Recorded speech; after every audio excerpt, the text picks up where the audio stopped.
Hello guys, welcome back to my channel. आज बात करते हैं यार जीटी और आरसीबी के बीच हुए मैच की। तो देखो यार, आरसीबी ने जीत के साथ चिन्नास्वामी के स्टेडियम को अलविदा बोला। और यार, what a match it was. एक एक टाइम पे ऐसा लग रहा था कि यार साई सुदर्शन और शुभमन गिल दोनों जीटी के ओपनर्स ये मैच देखो अपनी ओर ले गए थे। It was looking one sided. एक भी विकेट आया नहीं था। आई गेस 130 120 रनों पे एक कोई विकेट आया नहीं था वहां पे। और फिर वहां आप कृणाल पांड्या को लाते हैं, वो विकेट दिलाते हैं आपको। भुवनेश्वर कुमार आप विकेट सूर्य शर्मा आपको विकेट दिलाते हैं, आप उनको लाते हैं। और जॉस हेजलवुड आपको विकेट दिलाते हैं, और आपको भुवनेश्वर कुमार विकेट दिलाते हैं। तो यार, इन तीनों ही गेंदबाजों ने विकेट लिए हैं। और देखो यार, अच्छी गेंदबाजी हुई है बैंगलोर की तरफ से, मैं ये बोलूंगा। लेकिन थोड़े बहुत महंगे भी साबित हुए हैं बैंगलोर के गेंदबाज। और चाहे आप हेजलवुड को देख लीजिए, चाहे भुवनेश्वर कुमार को देख लीजिए, चाहे आप कृणाल पांड्या को ले लीजिए, चाहे आप रसिक डार को ले लीजिए। रोमारियो शेफर्ड ने बीच में एक ओवर डाला था, वो महंगा गया था। और यार, सब सारे बॉलर्स वर की इकोनॉमी उनकी वाज लाइक अबव 10। और सिर्फ एक ऐसा गेंदबाज था जिसकी बिलो 10 इकोनॉमी रही है, वो था कृणाल पांड्या। तो यार, उसने उतने रन लीक नहीं किए थे जितने पूरी आरसीबी की बॉलिंग यूनिट ने किए। तो that was a good thing RCB के लिए। और what super knock played by Sai Sudarshan. उन्होंने हर जगह शॉट मारे यार, दो स्कूप शॉट आपको देखने को मिले होंगे। और कवर्स के ऊपर से छक्का, कभी मिड ऑफ कभी मिड ऑन, और स्वीप रिवर्स स्वीप सब यार पिटारे से निकाला उसने। और अच्छी तरीके से टाइमिंग, सिर्फ टाइमिंग पर ध्यान दे रहा था वो बंदा, बाकी सब बॉल की गति ने किया। जितनी गति से बॉल आ रही थी बाकी सब वहां बॉल की गति और डिस्टेंस ने तय किया। और देखो यार, it was an outstanding unbelievable knock by Sai Sudharsan. और एक टाइम पे ऐसा लगा था कि यार ये यू नो अकेला एक वन साइडेड मैच कर देगा, 250 के पार स्कोर जाएगा। लेकिन फिर वो आउट होते हैं और जॉस बटलर आते हैं, वो थोड़ा समय लेते हैं। फिर वहां जॉस बटलर आउट होते हैं, वो खत्म नहीं कर पाते। और उसके बाद जेसन होल्डर आते हैं, वो एक आखिरी ओवर में एक अच्छे नॉक खेले जाते हैं, जिसकी बदौलत जीटी 200 के स्कोर के पास पार पहुंच पाती है। और तो जीटी की बैटिंग की बात करें तो देखो यार, जीटी का क्या है कि साई सुदर्शन ने एक मास्टर क्लास परफॉर्मेंस दी है वहां 58 गेंदों में 100 रनों की। और फास्टेस्ट प्लेयर बन चुके हैं ये 2000 आईपीएल रन्स अचीव करने में। और सिर्फ 47 इनिंग इन्हें लगी है वो अचीव करने में। और एक सॉलिड ओपनिंग पार्टनरशिप हमें देखने को मिली शुभमन गिल और साई सुदर्शन के बीच। शुभमन गिल ने 24 गेंदों में 32 बनाए, उसके बाद वो आउट होते हैं। और मिडिल ऑर्डर में कॉन्ट्रीब्यूशन आपको देखने को मिलेंगे। जब जॉस बटलर आए थे, उन्होंने 25 रन ऐड किया 16 गेंदों में। वहां वॉशिंगटन सुंदर आए थे, उन्होंने 19 नाबाद बनाए हैं। और एक सपोर्टिंग रोल प्ले किया है जेसन होल्डर और वॉशिंगटन सुंदर, दोनों दोनों ने मिला के। और लेट ऑनस्लॉट आपको जेसन होल्डर नजर आए होंगे, लेट लेट कैमियो खेलते हुए अपनी टीम के लिए। और अपना डेब्यू कर रहे थे वो जीटी के लिए ऑफ कोर्स। और फाइनल ओवर में जब वो कृणाल पांड्या का ओवर आता है, वहां पे दो छक्के वहां लगाते हैं और एक चौका लगाते हैं कृणाल पांड्या की गेंदों पे। 10 बॉल में 23 रन बनाते हैं वहां पे। ये एक लेट कैमियो खेलते हैं, जिसके बदौलत वहां आप जीटी का स्कोर 200 के पार देखेंगे। और देखो यार, तीन ही विकेट गिरे हैं साई सुदर्शन के, शुभमन गिल के और जॉस बटलर के। बस ये तीनों ही विकेट गिरे थे। और बाकी काम वॉशिंगटन सुंदर और जेसन होल्डर ने कर दिया था।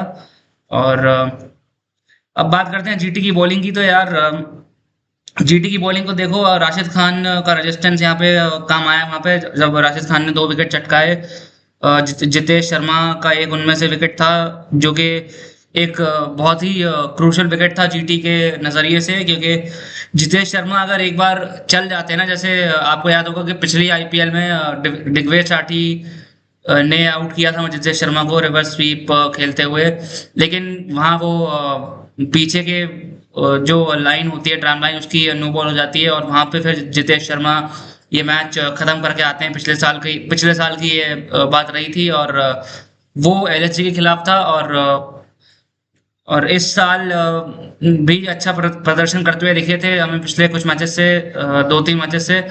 हालांकि इस मैच में भी अच्छी दो दो तीन शॉट्स लगाई उन्होंने, आई गेस 2 चौके और 1 छक्का मारा उन्होंने, और अच्छी बात ये जीटी के लिए कि राशिद खान ने उनका विकेट चटकाया। और देखो यार, स्पिन सपोर्ट आपको मिली है, मानव सुथार से भी उन्होंने 19 रन देके अपने 2 ओवरों में एक एक विकेट निकाला है, और पुटिंग आरसीबी के मिडिल ऑर्डर को प्रेशर में। और पेस वहां पे जीटी की स्ट्रगल करती है। कागिसो रबाडा को आप अटैक करते हैं, प्रसिद्ध कृष्णा इम्पैक्ट प्लेयर के तौर पे आते हैं, वहां 31 रन कंसीड करते हैं अपने 2 ओवरों में। और इम्पैक्ट सब्स्टिट्यूशन जब आप लगाते हो, प्रसिद्ध कृष्णा को लाते हो वहां पे राहुल तेवतिया की जगह, और आप देखते तो यही हो कि प्रसिद्ध कृष्णा हर बार विकेट विकेट चटका के जाते हैं, कभी 2 कभी 3 कभी 4 ऐसे विकेट चटका के जाते हैं, इकोनॉमिकल रहते हैं। हालांकि इस मैच में ऐसा नहीं हुआ, उन्होंने अपने सिर्फ 2 ओवरों में 31 रन दिए और विकेट लेस गए हैं इस मैच में, और महंगे भी गए हैं। देखो यार, मोहम्मद सिराज ने अच्छी गेंदबाजी की, 1 विकेट निकाला, राशिद खान ने 2 विकेट निकाले, मानव सुथार ने 1 विकेट निकाला, जेसन होल्डर ने 1 विकेट निकाला, ये अच्छी गेंदबाजी हुई है। सिवाय कागिसो रबाडा और प्रसिद्ध कृष्णा को छोड़ के बहुत महंगे गए हैं। राशिद खान महंगे गए हैं, कागिसो रबाडा महंगे गए हैं, और प्रसिद्ध कृष्णा ने तो 2 ओवर में अपने 31 रन खाए थे, वो एक महंगा स्पेल था। और इन सब की इकोनॉमी 12 कभी 15 ऐसे ऊपर नीचे होती रही है, और सिर्फ 4 ही गेंदबाज है जिनके 10 से नीचे, 3 गेंदबाज है जिनके 10 से नीचे रही है, वो है मोहम्मद सिराज 8 की इकोनॉमी, मानव सुथार 9 की इकोनॉमी, जेसन होल्डर 9 की इकोनॉमी। बस हाँ, यही 3 गेंदबाज थे जिनकी इकोनॉमी 9 से मतलब 10 से नीचे थी, तो ये एक अच्छा परफॉर्मेंस है जीटी के नजरिए से। तो अब ये भरपाई आपको इसलिए करनी पड़ी क्योंकि यार विराट कोहली का आपने पहली गेंद पे कैच ड्रॉप करवा दिया था, वाशिंगटन सुंदर ने वो कैच छोड़ा था मोहम्मद सिराज की गेंद पे, तो उसकी भरपाई आपने करी। वहां विराट कोहली ने 44 गेंदों में 81 बनाए, और जिसकी बदौलत यहाँ पे आप इतने महंगे गए हैं जीटी के बॉलर्स। ऑब्वियसली ये आपको सबको बात पता होगी ये वाली।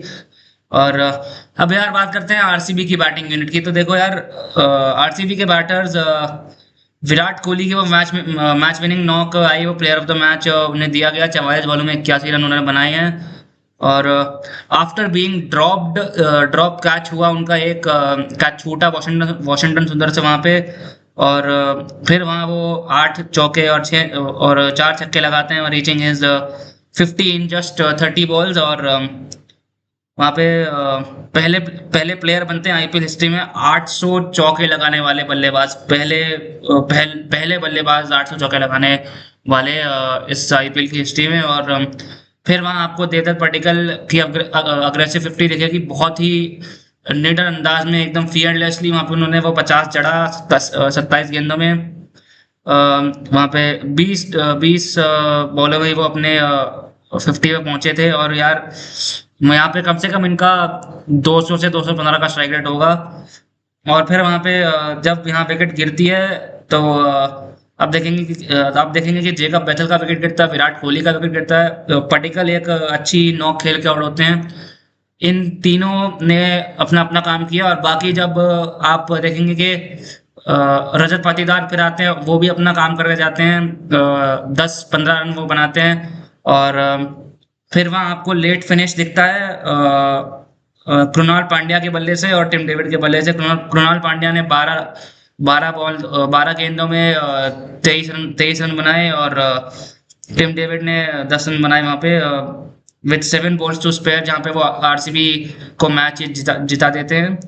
और आरसीबी का बैटिंग स्कोर अगर आप देखोगे तो देखो यार, जेकब बैसल के खाते में 14 रन है, विराट कोहली के खाते में 81 रन है, देवदत्त पडिक्कल 55 रन 55 रन बनाए उन्होंने, और रजत पाटीदार के खाते में 8 हैं, जितेश शर्मा के खाते में 10 हैं, और टिम डेविड के खाते में 10 नॉट आउट हैं, और कुणाल पांड्या के खाते में 23 नॉट आउट है। ये अच्छी बात है आरसीबी के लिए कि यार आपका जो मिडिल ऑर्डर है वो भी आपको सपोर्ट कर रहा है, मैच जिता रहे हैं वहां से। आप एक इजी सिचुएशन या डिफिकल्ट सिचुएशन आप एक इसे कह सकते हैं कि कुणाल पांड्या जब आए तब आपको आई गेस 30 में कुछ 35-40 रन चाहिए थे, वो उन्होंने आपको एक नॉक खेल के दी, जिसकी बदौलत आप ये मैच जीते। और ये अच्छी बल्लेबाजी रही आरसीबी के नजरिए से। और अब बॉलिंग की बात करें तो यार देखो, आरसीबी के बॉलर्स ने ब्रिलियंटली एक ये 3 विकेट निकाले जिनकी मैंने बात की अभी, और जॉश बटलर, शुभमन गिल और साई सुदर्शन, इन तीनों के विकेट गिरे हैं। और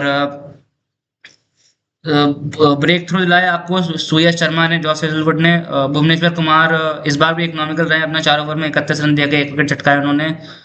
और फिर वहाँ लास्ट ओवर में, मिडिल के ओवर में और लास्ट ओवर में आप स्ट्रगल करते हैं, और 18 रन कंसीड करते हैं वहाँ कुणाल पांड्या अपने आखिरी आखिरी ओवर जब डालने आते हैं वो। और मैं कहूँगा यार, शुरुआत में आप बहुत ज़्यादा एक्सपेंसिव गए हैं सारे बॉलर्स आरसीबी के, जो कि यूजुअली हमें देखने को मिलता नहीं है आगे आरसीबी के बॉलर से ऑब्वियसली। और तो ये बात हुई। अब देखो आरसीबी की बॉलिंग की, और लास्ट टॉपिक में लूंगा कि यार गुजरात टाइटंस को अब क्या करना चाहिए अगर उनको बचे हुए मैचेस जीतने हैं तो। देखो यार, पहली बात तो ये है कि अपनी बैटिंग स्ट्रैटेजी जो है इनकी, आपको वो डाइवर्सिफाई करके आनी, क्योंकि आप देखो यार, गुजरात टाइटंस सिर्फ अपने टॉप ऑर्डर पे डिपेंडेंट है। जॉस बटलर, शुभमन गिल और साई सुदर्शन, इन तीनों पे बहुत डिपेंडेंसी है, वरना अगर ये तीनों चलते हैं तो फिर आपकी बल्ले बल्ले हो जाती है, और नहीं चलते हैं तो फिर आप स्ट्रगल करते हो वहाँ बीच के ओवर्स में और एंड के ओवर्स में, तो आप फिर 200 भी नहीं बना पाते, आप कम से कम 160 170 पे सिमट जाते हो। तो ये आपको शॉर्ट करके आना पड़ेगा कि आप इन टॉप ऑर्डर बल्लेबाजों पे डिपेंडेंट ना रहें, और अपने जो मिडिल ऑर्डर के बल्लेबाज हैं उनको थोड़ा बहुत स्ट्रॉन्ग करें, और उनको बोलें कि यार देखो, आपको भी अपना काम निभाना पड़ेगा, रोल दिखाना पड़ेगा आपको इस टीम में। और ये पहला पॉइंट मैंने बोला दोस्तों। और दूसरा दूसरा पॉइंट ये कि यार बॉलिंग एग्जीक्यूशन जो है आपको उसको शार्प रखना पड़ेगा, कंसिस्टेंसी आपको लानी पड़ेगी मिडिल ओवर्स में। कि कैप्टन हैं शुभमन गिल जो गुजरात टाइटंस के, उनको यार दिख रहा था कि बॉलर्स जो हैं वो अपने एरिया को हिट नहीं करते। जैसे आप देखेंगे कि जेसन होल्डर महंगे का ही है, वो अपने एरिया को हिट नहीं कर रहे थे। और आप देखेंगे मोहम्मद सिराज भी इस बार अपने एरिया को हिट नहीं कर पा रहे थे, वहां पे लाइन लेंथ से चूक हुई उनसे, जिसके कारण वो रन कंसीड किए उन्होंने। और वहां पे आपको देखेगा राशिद खान को भी कुछ अच्छे शॉट्स लगाए हैं, विराट कोहली ने, डीडीपी ने, रजत पाटीदार ने।